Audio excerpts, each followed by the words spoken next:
Bismillahirrahmanirrahim. Assalamualaikum warahmatullahi wabarakatuh. Innal hamdalillah nahmaduhu wa nasta'inuhu wa nastaghfiruh wa na'udzu billahi min shururi anfusina wa min sayyiati a'malina. May yahdihillahu fala mudilla lahu wa may yudlilhu fala hadiya lahu. Asyhadu an la ilaha illallah wahdahu la syarika lahu wa asyhadu anna Muhammadan abduhu wa rasuluh. Allahumma sholli ala sayyidina Muhammad wa ala ali sayyidina Muhammad wa ala ashabi ajma'in wa man tabi'ahum bi ihsan ila yaumil din. Amma ba'du. Para alumni Ma'had Ali Putri Hidayatul Rahman yang senantiasa dirahmati Allah Subhanahu wa taala. Alhamdulillah pada siang hari ini kita bisa memulai kajian perdana kita meskipun sempat tertunda selama beberapa saat karena ya kondisi di Tilang yang sedang hujan, kemudian juga ada beberapa kendala yang lainnya. Alhamdulillah ya hal ya kita awali kajian kita ini dengan memanjatkan syukur dan tahmid kepada Allah atas segala nikmat yang Allah anugerahkan kepada kita semuanya, sehingga kita masih bisa beraktivitas sebagaimana biasa. Kemudian selawat dan salam tidak lupa mari senantiasa kita haturkan kepada junjungan kita baginda Rasulullah Muhammad Sallallahu Alaihi Wasallam serta keluarganya, para sahabatnya dan seluruh umatnya yang senantiasa istiqomah di atas petunjuk yang beliau sampaikan, risalah yang beliau sampaikan kapanpun dan dimanapun mereka berada hingga menjelang datangnya hari kiamat. Para alumni, ustadzah yang senantiasa dirahmati Allah Subhanahu wa taala, saya diberi amanah untuk menyampaikan materi Thaqafah dan secara khusus insya Allah dalam beberapa pertemuan yang ke depan kita akan mengkaji tentang sejarah, khususnya sejarah Islam di negeri kita. Nah, sebagaimana kita ketahui bahwa kehidupan kita ini tidak bisa dilepaskan dari sejarah. Kita sebagai manusia yang hidup di atas muka bumi ini bisa jadi kita sebagai pelaku sejarah, atau kita sebagai saksi sejarah, atau kita sebagai orang yang mendengarkan kisah tentang sejarah. Nah, secara umum kalau kita berbicara tentang sejarah ini berkaitan dengan cerita, dan cerita itu bisa dibagi menjadi dua. Pertama, cerita yang tidak berdasarkan peristiwa nyata alias fiktif. Yang kedua adalah cerita yang berdasarkan peristiwa nyata. Nah, yang dimaksud dengan sejarah itu adalah cerita yang berdasarkan peristiwa nyata.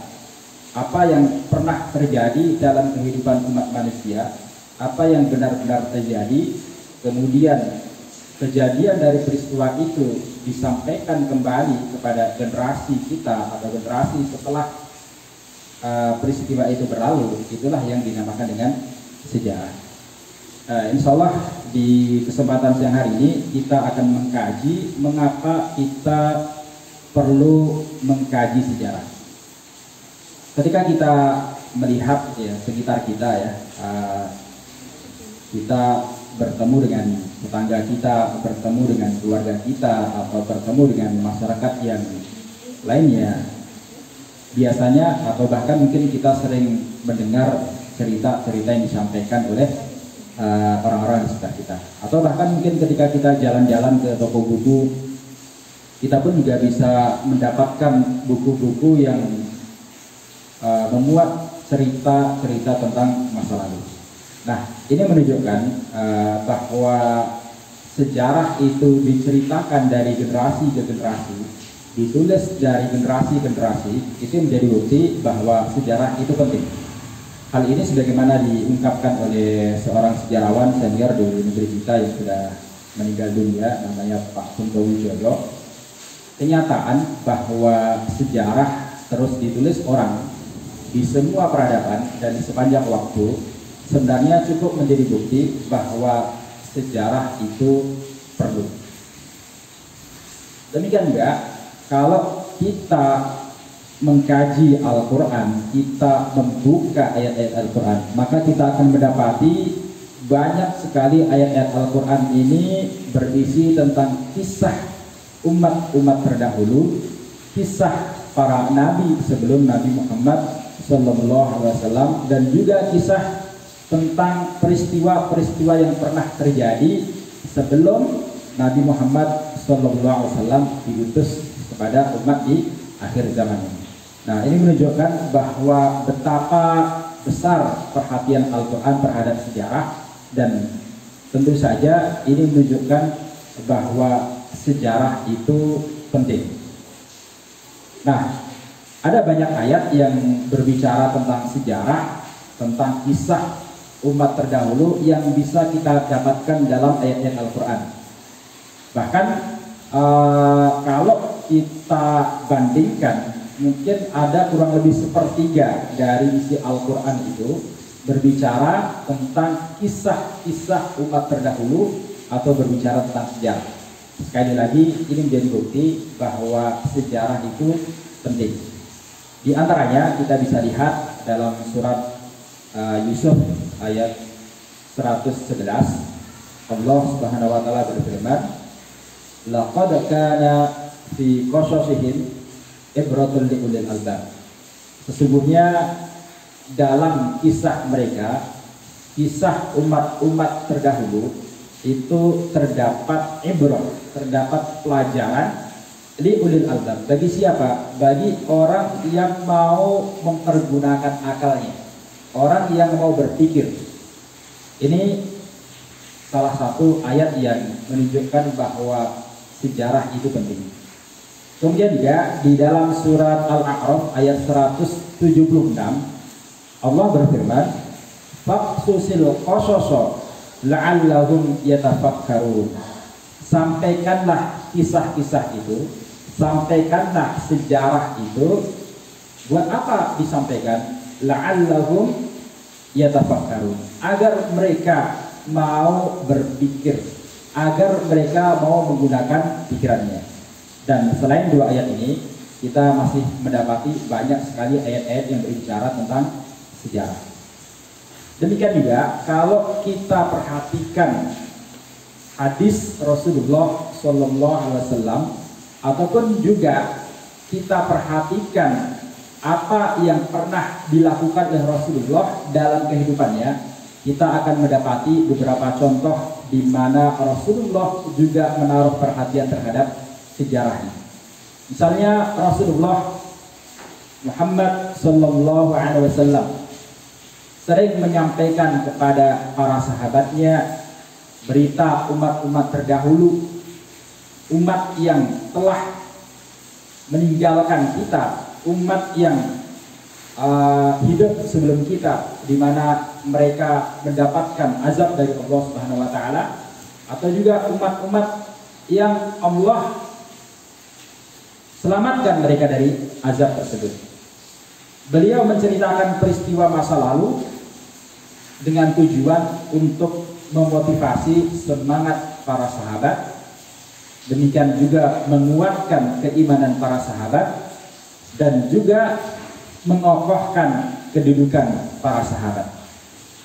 Misalnya suatu ketika pada saat Rasulullah SAW sedang duduk bersandar di Ka'bah, datanglah sahabat Khabbab bin Al-Arq yang mengadukan betapa beratnya intimidasi, beratnya gangguan yang diberikan oleh orang-orang Quraisy kepada orang-orang yang beriman yang ada di Mekah pada waktu itu. Ketika itu, sahabat Khabbab bin Al-Arq ini memohon kepada Rasulullah. Kata sahabat Khabbab bin Al-Arq, ya Rasulullah, alla tad'u lana, alla tantashiru lana. Wahai Rasulullah, apakah Anda tidak berkenan mendoakan kami? Apakah Anda tidak berkenan memohonkan pertolongan kepada Allah untuk kami?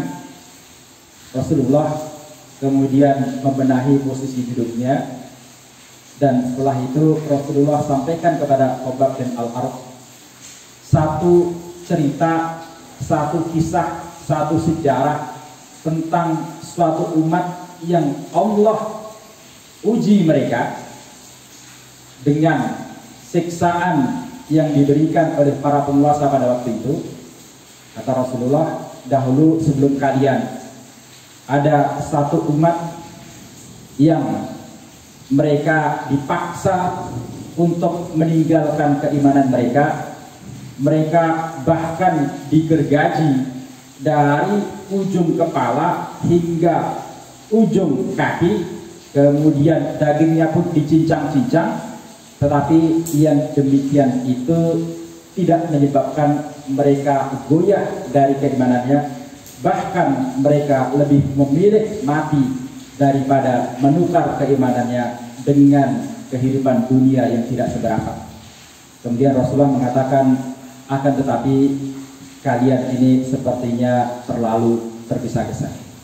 Nah, karena peristiwa inilah kemudian turun ayat 214 dari surat Al-Baqarah. Allah Subhanahu wa taala berfirman, "Am hasibtum an tadkhulul jannah walamma ya'tikum mathalul ladzina khalau min qablikum massatuhumul ba'sa wad dharra hatta zulzilu massatuhumul ba'sa wad dharra wa zulzilu hatta yaqula ar-rasul wal ladzina amanu ma'ahu mata nasrullah ala inna nasrullahi qarib." Apakah kalian menyangka bahwa kalian ini akan masuk surga sementara belum datang permisalan orang-orang yang telah meninggalkan kalian, orang-orang yang telah berlalu meninggalkan kalian? Mereka dahulu ditimpa dengan berbagai macam bencana, ditimpa dengan berbagai macam kesulitan, bahkan digoncangkan sampai-sampai Rasul dan orang-orang yang beriman bersamanya berkata, mata nasrullah, kapan datangnya pertolongan Allah? Ala nasrullahi qarib, ketahuilah bahwa pertolongan Allah itu dekat. Para alumni yang senantiasa dirahmati Allah Subhanahu wa taala, kemudian juga di antara yang menunjukkan bahwa kita penting, kita perlu mengkaji sejarah adalah perhatian para ulama terhadap sejarahnya. Kita bisa mendapati banyak sekali pernyataan-pernyataan para ulama yang menunjukkan bahwa sejarah itu penting, baik sejarah Islam secara umum atau juga sejarah Islam yang ada di negeri kita, karena memang kita tinggal di negeri yang bernama Indonesia. Di antaranya ada pernyataan Al-Allamah Abdurrahman Ibn Tabi' yang mengatakan, laulat tarikh laqala man syaa ma syaa. Kalau bukan karena sejarah, bukan karena tarikh, niscaya siapapun bisa berkata semaunya, berkata apapun. Artinya dia bisa bercerita sesuai dengan apa yang dia maui, tetapi ternyata ceritanya belum tentu sesuai dengan apa yang benar-benar terjadi. Sejarah memang berbicara tentang cerita, tetapi perlu kita pahami bahwa cerita sejarah itu harus berdasarkan data. Cerita sejarah harus berdasarkan data tentang peristiwa yang benar-benar terjadi. Kalau peristiwa itu tidak terjadi, maka itu bukan bagian sejarah, itu adalah cerita biasa sebagaimana cerita dongeng-dongeng yang lainnya. Kemudian ada satu pernyataan dari seorang ulama namanya Hamad bin Zaid, di mana beliau mengatakan, lam yasta'in 'alal kazzabi bimithli tarikh. Tidak ada perkara yang bisa dipakai oleh orang-orang yang dikenal sebagai pendusta untuk membantu kedustaannya, membantu kebohongannya, sebagaimana sejarah ini. Jadi memang sejarah ini bisa dipakai seseorang atau satu pihak untuk melakukan ya semacam menutup-nutupi atau bahkan memutarbalikkan fakta yang terjadi. Misalkan kita ketahui di negeri kita dahulu tahun 1948 ada satu peristiwa pemberontakan PKI yang dari peristiwa itu banyak para ulama, para kiai, para santri menjadi korban, terutama yang ada di daerah Madiun dan sekitarnya. Mereka dibantai, mereka dibakar, bahkan dimasukkan ke dalam sumur-sumur. Dan beberapa tahun setelah peristiwa pemberontakan ini, di tahun 50-an ya, 50-an awal, orang-orang PKI ini berusaha untuk mengingkari apa yang dahulu pernah terjadi. Mereka kemudian memposisikan diri sebagai semacam korban dari peristiwa yang sebenarnya perbuatan mereka sendiri. Mereka mengatakan bahwa peristiwa 48 itu bukan karena PKI yang melakukannya, tetapi itu imbas daripada semacam konflik politik yang terjadi pada waktu itu. Nah, peristiwa yang sama juga diulangi di tahun 65, di mana beberapa jenderal itu diculik, kemudian dibawa ke satu daerah namanya Lubang Buaya, dan di situ dibantai, dimasukkan ke dalam sumur. Lagi-lagi beberapa tahun setelah itu peristiwa ini diingkari oleh mereka yang menaruh simpati dengan gerakan PKI atau dengan paham komunis, dan lagi-lagi mengatakan bahwa PKI dikorbankan dalam konflik intern antar angkatan darat pada waktu itu. Nah, padahal kalau kita kaji peristiwa itu secara lebih lengkap, kita akan dapati bahwa sebenarnya PKI pada waktu itu punya keterlibatan kuat. Sebelum tahun 65, sebelum meletus peristiwa tahun 65, sudah ada gesekan-gesekan di masyarakat bawah yang menjadi semacam, ya sebutlah seperti satu pemanasan. Bahkan dari cerita orang-orang sepuh terdahulu yang sempat mengalami zaman itu menceritakan bahwa sebelum kasus 65 terjadi, ada beberapa kasus-kasus di bawah, letupan-letupan di bawah itu yang menunjukkan, mengindikasikan bahwa orang-orang PKI ini sedang menyusun satu rencana untuk membuat peristiwa besar yang ada di negeri kita. Nah, ternyata benar, bulan September akhir, G30S, ya, pergantian bulan September dan Oktober, terjadilah satu peristiwa yang dikenal dalam sejarah kita sebagai G30S PKI, dan beberapa jenderal kemudian diculik, dibunuh, kemudian di zaman Orde Baru ini PKI sempat dinyatakan sebagai organisasi terlarang.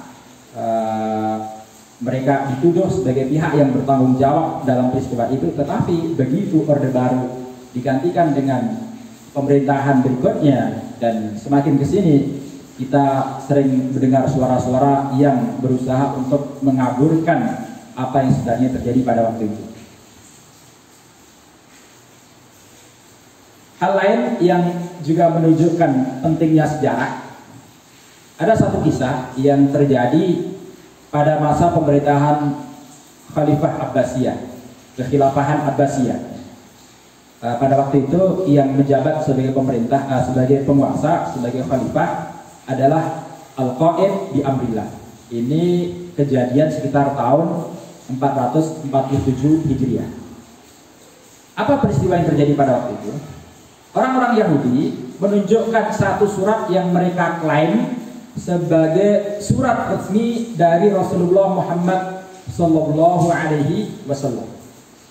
Surat itu berisi tentang digugurkannya aturan jizyah terhadap penduduk Khaybar. Kita ketahui bahwa Khaybar itu adalah satu tempat yang ada di sekitar Madinah yang dahulu dihuni oleh orang-orang Yahudi. Kemudian karena pengkhianatan orang-orang Yahudi, maka Rasulullah Sallallahu Alaihi Wasallam mengajak para sahabatnya untuk mendatangi Khaybar, menyerbu Khaybar, dan sebagai hukuman terhadap orang-orang Yahudi, diusirlah orang-orang Yahudi dari tempat tersebut. Nah, surat itu memuat persaksian beberapa orang sahabat seperti sahabat Ali bin Abi Thalib, Sa'ad bin Mu'ad, dan Muawiyah bin Abi Sufyan ridwanullah alaihim. Surat itu kemudian dibawa kepada Khalifah Abdul Qasim Ali, dibawa kepada seorang Perdana Menteri Khalifah namanya Abdul Qasim Ali. Kemudian oleh sang Perdana Menteri diperlihatkan kepada seorang ulama bernama Al-Khatib Al-Baghdadi. Al-Khatib Al-Baghdadi memperhatikan surat itu.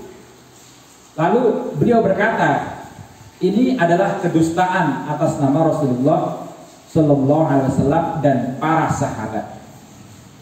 Al-Khatib kemudian ditanya, bagaimana Anda bisa tahu kalau surat ini palsu, surat ini hanyalah kedustaan? Kata Al-Khatib, saya tahu karena di dalamnya ada kesaksian Muawiyah bin Abi Sufyan. Padahal Muawiyah ini baru masuk Islam pada saat Fathu Mekah tahun 8 Hijriah. Sementara penaklukan Khaybar itu terjadi pada tahun 7 Hijriah. Jadi Muawiyah ini baru masuk Islam 1 tahun setelah terjadinya peristiwa penaklukan Khaybar. Bagaimana bisa dia menjadi saksi atas peristiwa Khaybar yang pada waktu itu dia pun belum masuk Islam? Kata Al-Khatib Al-Baghdadi, dalam surat ini juga ada kesaksian Sa'ad bin Mu'ad. Padahal Sa'ad bin Mu'ad ini telah meninggal pada saat menaklukkan Bani Quraidah akibat kena panah dalam perang Khandaq. Peristiwa penaklukan Bani Quraidah itu terjadi pada tahun 5 Hijriah, sementara peristiwa penaklukan Khaybar terjadi pada tahun ke-7 Hijriah. Jadi pada saat terjadi penaklukan Khaybar, Sa'ad bin Mu'ad ini sudah meninggal dunia, bahkan 2 tahun sebelum peristiwa penaklukan Khaybar, Sa'ad bin Mu'ad ini sudah meninggal dunia. Kata Al-Khatib Al-Baghdadi, jadi kematian saat ini terjadi 2 tahun sebelum penaklukan Khaybar. Nah, karena surat ini adalah surat yang palsu, surat yang mengatasnamakan Rasulullah Muhammad SAW dengan berusaha untuk merekayasa kisah sejarah, maka begitu diketahui ya, bahwa suratnya adalah surat palsu, Al-Khatib Al-Baghdadi menyampaikan kepada sang Perdana Menteri untuk tidak mempercayai orang-orang Yahudi. Kemudian para santriwati yang dimuliakan Allah Subhanahu wa taala, para alumni ya, mohon maaf saya sudah jadi ustazah semuanya. Alumni Ma'had Ali Hidayatul Rahman yang dimuliakan Allah Subhanahu wa taala, secara khusus kita sebagai umat Islam yang ada di negeri kita, negeri Indonesia, mengapa kita perlu mengkaji sejarah, khususnya sejarah Islam yang ada di negeri kita? Karena ya, kalau kita bicara tentang sejarah negeri kita, maka pada hakikatnya kita akan berbicara tentang sejarah Islam. Dulu ketika saya kuliah di jurusan sejarah, kita mengkaji sejarah itu dibagi menjadi beberapa mata kuliah. Dan mata kuliah apapun yang kita kaji itu selalu akan ketemu dengan sejarah Islam. Selalu akan ketemu dengan sejarah di mana aktornya, pelakunya adalah umat Islam. Nah, maka kita mengkaji sejarah Islam, kita mengkaji sejarah negeri kita, ya, itu bagian daripada kita menjaga eksistensi agama Islam di negeri kita. Kalau kita bicara tentang peran Islam dalam sejarah negeri kita, maka kita akan mendapati ini adalah satu fakta yang tidak bisa diingkari. Bahkan sejak 15 abad yang lampau, Islam telah datang dan memberikan kontribusi berharga bagi perkembangan negeri ini. Oleh karena itu, kajian sejarah Indonesia secara umum tidak bisa dilepaskan dari kajian sejarah Islam di negeri ini. Alhamdulillah ya, sampai hari ini kita umat Islam masih menjadi umat yang mayoritas di negeri ini. Dan sebagai mayoritas, tentu kita pun juga menjadi umat yang banyak mempengaruhi perjalanan sejarah di negeri ini. Tetapi kita tidak tahu apakah ke depannya kita umat Islam ini akan tetap menjadi umat mayoritas di negeri ini. Kita akan tetap menjadi umat yang diperhitungkan di negeri ini atau tidak. Semuanya kembali kepada apa yang kita lakukan pada hari ini. Nah, kaitannya dengan sejarah atau kaitannya dengan waktu ya. Kita bicara waktu itu ada 3 dimensi waktu. Masa lalu, masa sekarang, dan masa yang akan datang. Kita hari ini ya, kita berbicara sejarah itu ketika kita berbicara tentang kisah yang terjadi pada masa lalu. Apa yang dilakukan oleh leluhur kita menjadi sejarah bagi kita. Nah, kita harus menyadari bahwa apa yang kita lakukan pada hari ini itu akan menjadi sejarah bagi anak cucu kita. Kalau kita melakukan satu perbuatan yang baik, satu karya yang baik, satu perjuangan yang baik, maka kita akan memberikan sejarah yang baik untuk anak cucu kita. Sebaliknya, kalau kita hanya diam saja, kita tidak melakukan apa-apa pada saat orang-orang yang pembenci Islam berusaha untuk memadamkan agama Allah di negeri kita, kita hanya menjadi penonton, kita hanya menjadi komentator, maka apa yang kita lakukan pada hari ini akan menjadi sejarah buruk bagi anak cucu kita. Nah, maka selain kita perlu mengkaji sejarah, kita juga perlu untuk berusaha melakukan sejarah yang baik bagi generasi yang akan datang, yang akan melanjutkan perjuangan kita. Barangkali demikian bisa saya sampaikan dalam kesempatan kajian siang hari ini. Semoga yang singkat ini bisa bermanfaat bagi kita semuanya. Insya Allah nanti akan kita kajikan, kita lanjutkan pada kajian-kajian berikutnya. Barakallahu fikum. Assalamualaikum warahmatullahi wabarakatuh.